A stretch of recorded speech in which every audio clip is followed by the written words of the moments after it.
This is a Clark University podcast.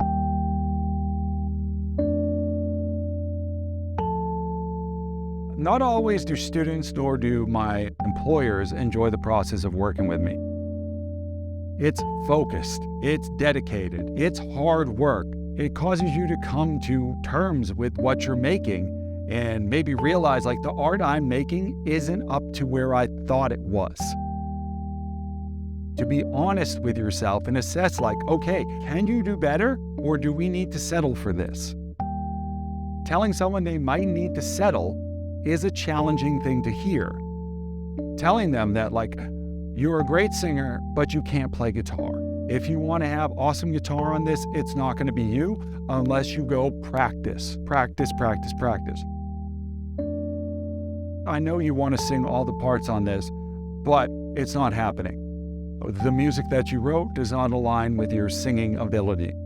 In order to have it delivered the way you want, we either need to process it artificially or we need to bring someone in to do that. Feedback from visiting Professor John Freyermuth can feel harsh, but the artists he works with and his students will tell you that feedback is a key component to making some of your favorite records. John is a music engineer who loves bringing lessons from the studio into his classroom lectures. He's worked with a range of artists from Drake to Angel Olsen to indie bands.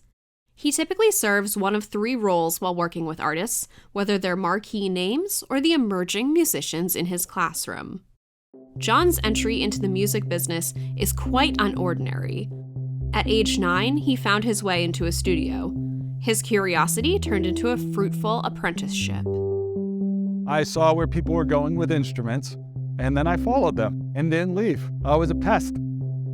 So I got my start early on working as an assistant in a variety of recording studios where I had the opportunity to essentially do technical work that I had no understanding of the technical work that I was doing. But it was that process and that understanding of the systems and the procedures that went into making music, that went into making a studio work, that went into preparing for the creative process that's informed all of my work and really prepared me to acquire higher level skills later on. When I understood the process that went into making something, then when it was pointed out to pay attention to particular changes or deviations from the process along the way, I was prepared to understand how they fit in a larger system, which really was instrumental in my development. I've done a lot of work with a Canadian record label called OVO, whose most famous member would also be their founder and owner, Drake. I've had the opportunity to do a lot of work with some Cash Money artists. I got to record some early Rick Ross projects when he was working at Swisher House with a microphone we actually have in the corner of the room. A lot of essentially like independent rock acts, a group Methyl Ethel, who I'm really a big fan of, which was really cool to work with, Sharon Van Etten, Mitski, as well as some really cool young independent bands that have actually let us collaborate with students. I'm working with a couple of students, finishing an album for young country artist Brett Welch, which is a student from Clark, is getting the opportunity to mix, and Sancho Baker, which students in my senior tutorial class are getting the opportunity to produce and mix, which is really fun. John's balance between the studio and Clark gives students an inside look at the industry. I try to make sure that students understand the concepts and the techniques and the skills they're acquiring in my courses directly correlate to what is actively happening and what is going to be happening in the industries they hope to join. Whether they're going on to continue their education or they're going to enter the workforce, what I want to do is arm them with the skills that will help them put out music, sound, any type of media they're working on, and the best delivery system that will allow it to be successful. It's understanding that in order to get your music placed on Spotify, you need to meet these standards. On Apple Music, you need to meet these standards. If you want to get your stuff out on New Music Friday, you need to be competitive in this way, competitive in that way. In the middle of this interview, one of John's students stopped by. Luca Hautzmuller is a budding artist and wanted to get John's opinion on one of his new tracks. We really work on listening to what's coming out and then trying to make sure that what we're doing aligns with where they want to go. If you want to move forward as like a pop rapper, then we need to be listening to what's happening on pop rap albums. And you need to be consuming that music, analyzing it, and understanding what the trends are, and then how you fit within that. And understanding that if you solely attempt to copy what's out now, you will never be on new music anything. Copying or following a trend by necessity lags behind the edge of that trend. If you heard something that came out 6 weeks ago and you're like, man, that slaps, I want to do that, that song goes, by the time you copy that and put it out, it's on to something else.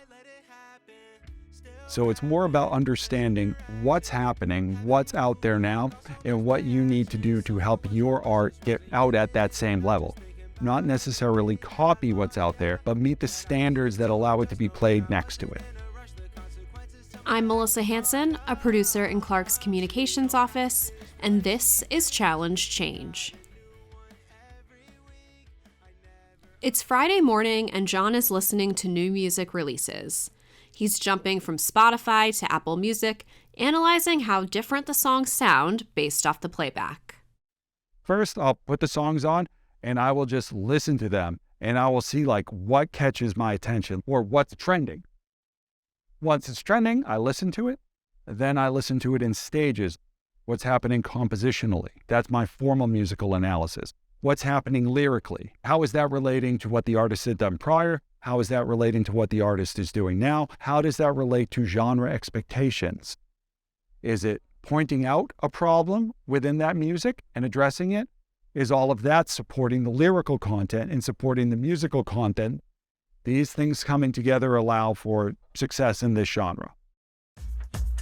So it seems like right now we are really getting into the reemergence of early 90s music. And I will say Beyonce's Renaissance is a champion of this new movement, borrowing from the work of the famous 90s artist Right Said Fred, or late 80s, early 90s artists with songs like Alien Superstar, which is a natural progression if we're following things linearly from like Dawn FM by The Weeknd, which was so entrenched in the commerce of 80s music. It added incredible value to my musical taste, which was firmly developed in the 80s. So I was really excited because I became cool again. I certainly was not cool in the 90s. I'm going to lose that cultural cachet, but someone else will gain it. Tracking musical trends is part of how John stays on the top of his game. Similar to the world of fashion, trends are cyclical and come in response to the social, political, and economic factors of the time. If we follow the transition of trends musically, we can see fashion following suit. Overalls with one strap on. I saw a young lady with that this morning. It was like a return to my childhood. These young people haven't experienced it, so they get to live a romanticized version of what it meant to be alive in the 90s without like the worry of like the Gulf War, the Oklahoma City bombing, the World Trade Center bombing, like without all of those weird things that played a part in the development of the music of the 90s. They just hear it free from any of the connection about the causes of that music. Grunge music was a response to the heavy metal hair music and the overproduced music of the 80s. Rock went extremely pop at the end of the 80s. Grunge music was the response to that.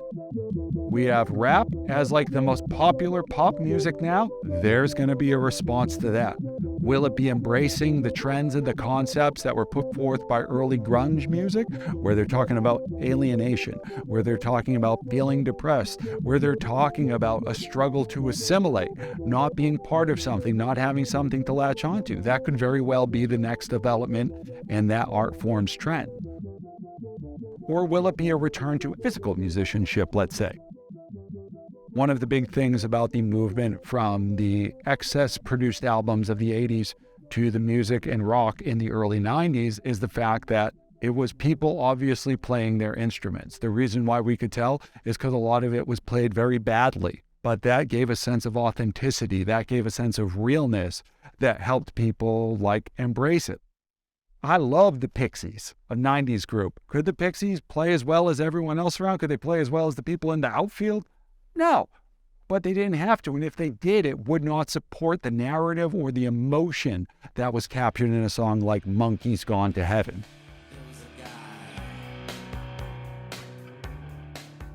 So I think we're going to see in rap music and in country music a response like that, whether it be a return to musicianship and virtuosic musicianship, or whether it will be a return to embracing essentially a level of musical development, we'll say. Developing skill sets is the most appropriate way to say it. A lack of virtuosity. John balances his two gigs by treating everyone he works with as a peer, whether they're a professional artist or one of his students. I do what I love. I come here, I talk about making records. I love it. I think every one of my students, whatever they think about me, I think one thing they would all say is like, he actually really likes this. I love talking about making records. I love talking about the history of records. I love talking about the history of music, whether it be strange electronic avant-garde compositions in the post-World War II era, to the sonic experiments that led to that in the early 1910s and into the 1930s. I love that stuff. And to be able to talk about that and then go home and put those skills to practice allows me to speak in front of a class like, listen, I'm putting this to work tonight. Like, I'm going to go home and I'm going to do exactly what I just showed you to make some of your favorite records.